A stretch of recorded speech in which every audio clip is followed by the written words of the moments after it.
Asserting central control immediately, this pawn thrust opens diagonals and prepares rapid development, setting an aggressive tone. Instantly, the center becomes a contested battlefield, setting the stage for future piece development and pawn skirmishes. Developing the knight to f3 immediately contests black's central pawn and prepares castling, a classic opening principle aimed at king safety and piece activity. Developing a knight towards the center solidifies central control and prepares for rapid piece development. Opening the Ruy-Lopez, this bishop immediately targets the knight, hinting at a positional squeeze and potential pawn structure disruption for black. Probing white's bishop, this pawn advances to challenge its presence and gains space on the queen side, a sensible territorial grab. Retreating the bishop preserves the pin and avoids weakening the kingside further, preparing to castle and consolidate. Solidifying the center and preparing development, this move opens lines for the bishop and queen while considering pawn structure. Fortifying the d4 square sets the stage for a central pawn push. Developing the bishop to d7 shores up the queen side and prepares for castling, reinforcing black's solid setup. Initiating a pawn storm at the center immediately challenges black's pawn structure and aims to shatter the symmetry, forcing a confrontation and potentially opening lines for white's powerful pieces. Developing the knight to its natural outpost on f6 is a sensible response, challenging the central pawn push and preparing to castle. This move, however, requires careful consideration of potential tactical skirmishes. The knight on f6 is no longer protected by its pawn, opening up certain lines for white if not supported adequately by subsequent piece placement. Securing the monarch heralds a crucial phase. White now intends to connect the rooks and prepare for central expansion, potentially challenging black's pawn structure and opening lines for active piece play.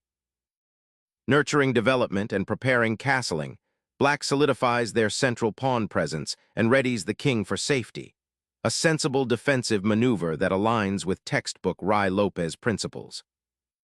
Pushing the pawn forward immediately restricts black's central knights and aims to seize space on the queen side, potentially creating a lasting structural advantage if black doesn't respond precisely.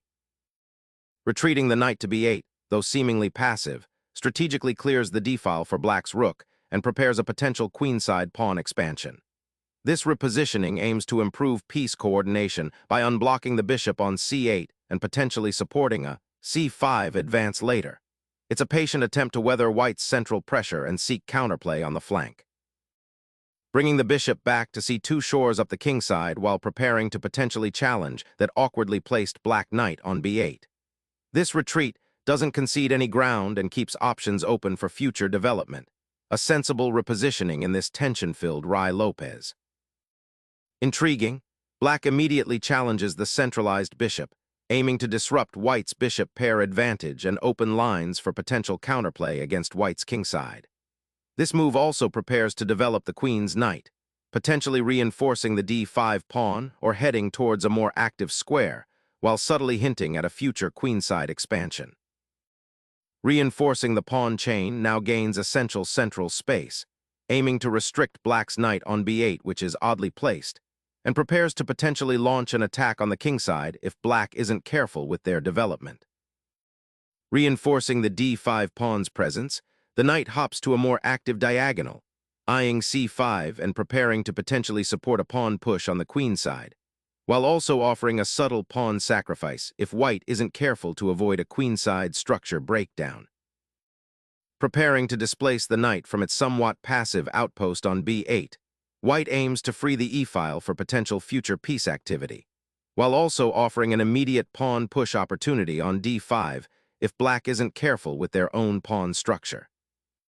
Castling secures the king, a fundamental step to bring the monarch to safety behind a pawn shield and activate the rook. This maneuver simultaneously creates a more coherent defensive structure, preparing for the middle game's inevitable clashes. Forging a robust defensive structure, the knight gracefully pivots, reinforcing the central pawn chain while preparing to contribute to the queenside initiative. Embracing the closed center, black seeks to redefine the pawn structure, hoping to undermine white's central control and potentially activate the queenside. This move, c5, signifies a bold declaration of intent to break open the pawn chain and challenge white's space advantage. It's a strategic gamble, injecting a dynamic element into an otherwise solid position and aiming to create active counterplay on the queenside, perhaps even targeting white's kingside via a fianchettoed bishop. Pioneering an advance to the queenside, this pawn thrust aims to restrict black's maneuvering options and gain valuable territory, potentially isolating the b8 knight and creating weaknesses on the queenside dark squares. Black's knight embarks on a curious journey, seeking refuge and a new role on the kingside after its earlier withdrawal. This redeployment, while seemingly passive, aims to consolidate black's defenses and potentially prepare for counterplay, avoiding the immediate pawn confrontation on the queenside that white's aggressive pawn structure suggests. The knight embarks on a curious journey, repositioning to f1, aiming to eventually reach g3, perhaps reinforcing the kingside or even preparing for a central pawn push. This seemingly passive knight maneuver is a classic example of a strategic repositioning, a deliberate sacrifice of tempo for long-term positional advantage. White isn't looking for immediate fireworks, but is instead diligently building a fortress, improving the defensive capabilities of his king, and potentially setting the stage for a slow, grinding attack. The knight's retreat might look odd, but it's a testament to the deep thinking required in quiet positions, where seemingly small adjustments can have profound consequences down the line. It's about subtle piece play and building pressure, inch by inch. The exchange of bishops immediately softens black's kingside pawn structure, creating isolated d, pawns for white and potentially opening lines for attack. But more crucially, it allows black to gain tempo by forcing white's knight to reposition from its active c2 square, a subtle but significant positional concession. Reclaiming the queen to the central files offers a crucial connection between your pieces, preparing to launch an assault on the kingside while simultaneously reinforcing your pawn structure's integrity. The bishop retreats, seeking an active outpost on g5, intending to pressure white's kingside and potentially exchange itself for the knight on f3, a piece that white recently sacrificed its own bishop to remove. This repositions the bishop to a potentially more influential diagonal, forcing white to consider its defense. A subtle repositioning, the knight embarks on a journey to e3, aiming to consolidate white's central control and potentially support a kingside expansion, while simultaneously relinquishing the pressure on the f3 pawn and preparing for future pawn advances on the queenside. Solidifying the kingside pawn structure while preparing for a potential queenside expansion is the primary intention behind this pawn push, aiming to create a more robust shield for the monarch and restrict white's central ambitions. Solidifying the kingside pawn structure to prepare for a potential kingside attack, while also creating an escape square for the king on g2 if the center opens up. Re-establishing the knight on a more central and active square, the knight's journey to g7 signifies a strategic repositioning, aiming to support the kingside pawn advances and potentially eye the weak squares around white's king, while also freeing up the f6 square for its counterpart. Targeting black's kingside defense with this pawn advance looks to exploit the weakened dark squares around the enemy monarch, initiating a crucial queenside expansion while simultaneously creating potential attacking avenues. Exchange of bishops for knights, a fundamental shift altering the pawn structure and potential for future king attacks.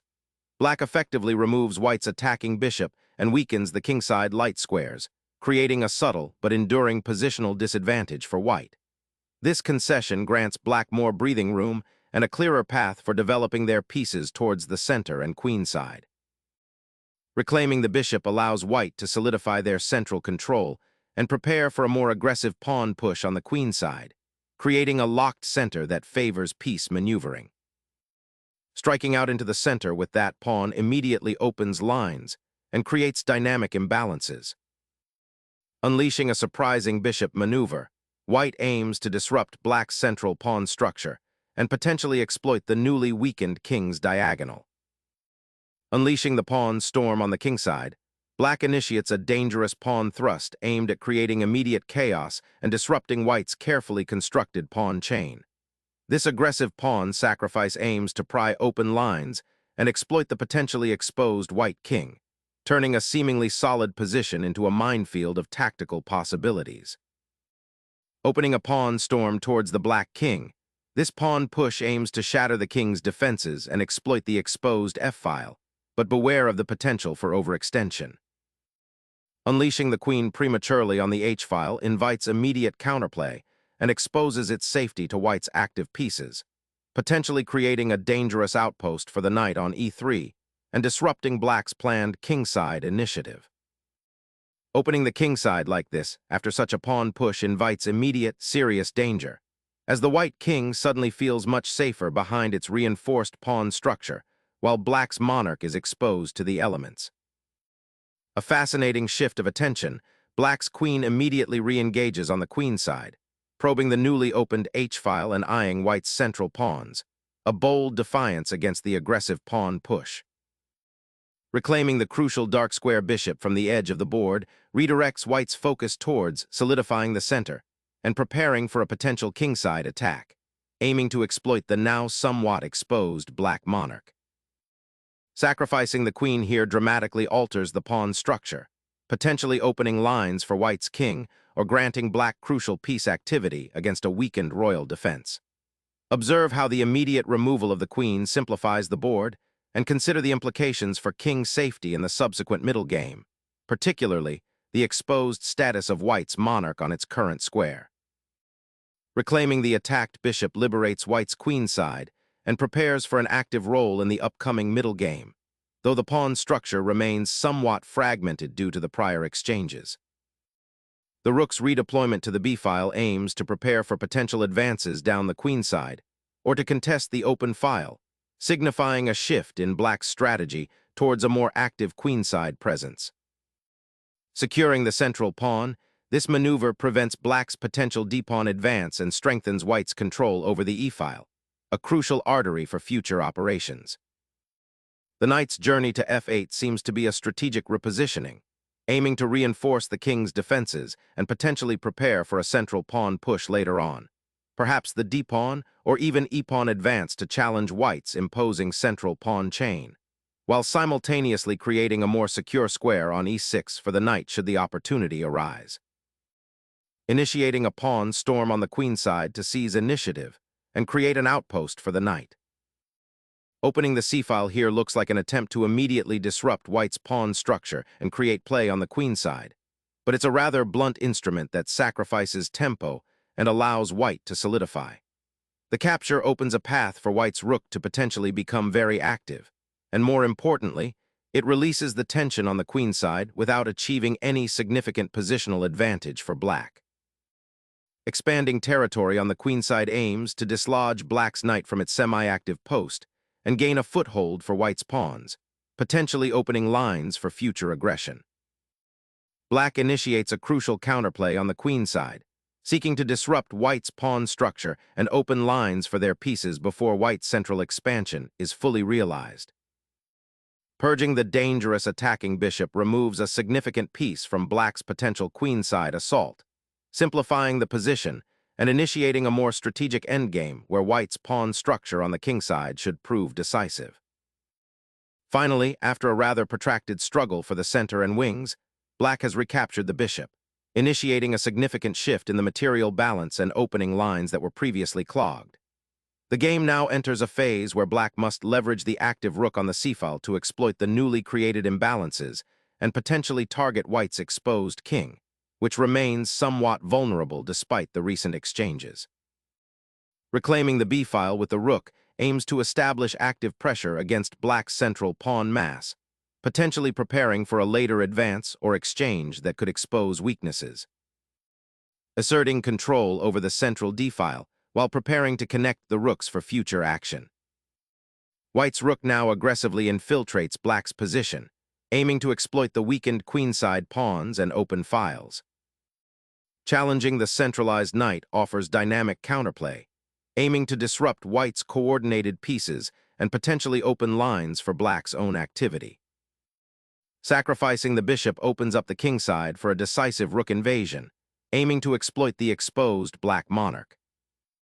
A king exposed to potential attack now emerges from its shelter, potentially trading a slightly compromised pawn structure for a bit more activity. Opening the b-file with the rook immediately aims to dismantle black's already compromised pawn structure and create immediate threats along that newly exposed pathway. The rook's relocation to the d-file marks a crucial attempt to activate a piece that has been languishing, aiming to disrupt white's consolidated pawn structure and potentially create counterplay where none seemed apparent. Solidifying the kingside pawn structure, this move aims to prevent any immediate breakthroughs and create a more robust defensive barrier, even if it slightly congests white's pieces. The rook swings across the board, a seemingly defensive maneuver, yet it immediately opens up a direct confrontation on the d-file, hinting at a potential shift in the battlefield where previously quiescent pieces might now find purpose. Activating the king is crucial to avoid passive play, and to support potential pawn pushes on the queenside as white seeks to consolidate their material advantage. The black king, now mobile, seeks a safer haven amidst the exposed central files, aiming to consolidate its defensive position before any further pawn advances. The monarch embarks on a perilous journey, venturing from its protected castled haven into the contested heart of the board. This is a bold, albeit risky, attempt to consolidate its position and potentially find a more active role, but it exposes the king to significant danger should black seize the opportunity to exploit the open files that now surround it. The black king steps into a slightly more active square, seeking to escape the potential checks along the newly opened file and to prepare for potential skirmishes closer to the center of the board. The king begins its centralizing journey, a crucial step in many endgames, seeking active participation beyond its initial safe harbor. The king retreats, seeking refuge behind the d-pawn, a subtle yet crucial shift in the endgame's complexion as white's rooks now exert pressure along the open b-file. The king, after its rather circuitous journey, finally anchors itself on a central square, a surprisingly solid outpost in this otherwise fractured position, aiming to participate in the endgame battles that are clearly brewing. Relocating the king to the center during a drawn-out maneuvering phase, while seemingly passive, conserves the monarch's energy and prepares it for a potential eventual fight on the central squares should the pawn structure break down. Consolidating white's king position on the queenside establishes a secure base from which to coordinate operations, preventing any immediate kingside threats and preparing for future pawn advancements or piece maneuvering. The knight's daring foray to d3 injects immediate chaos into white's otherwise solid pawn structure, potentially forcing the king from its somewhat sheltered square and disrupting black's development. King's desperate scramble across the board, seeking refuge from the relentless central pressure and the open files, now finds itself cornered, a sacrifice perhaps imminent to escape the noose. The knight's journey to c5 suddenly injects a spark of tactical danger, probing the weakened queenside and threatening to unravel white's defenses if not met with precise attention. Reinforcing the open file for the rook is a solid but passive choice, especially with the king still somewhat exposed in the center.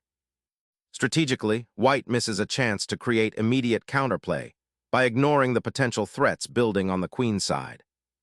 The rook's relocation to the 7th rank aims to exert pressure, but the black knight's strong outpost on c5 neutralizes much of this potential. Instead of this defensive repositioning, white should consider ways to activate pieces or disrupt black's knight dominance. For example, a move like king's knight to f3 could prepare a kingside pawn push, aiming to open lines towards the black monarch, or a more ambitious plan involving central pawn breaks might be contemplated. The current move allows black to consolidate and potentially launch their own offensive, transforming white's defensive stance into a reactive one. This allows black to continue their comfortable maneuvering and secure their position. The black king, abandoning its central sanctuary, ventures towards the queenside, aiming to solidify its position behind the rook and potentially offer support to the rook's advanced post. Focusing on the open files, white reclaims control of the crucial d-file, preparing to potentially double rooks and apply pressure to black's isolated d-pawn, a key strategic objective in this endgame.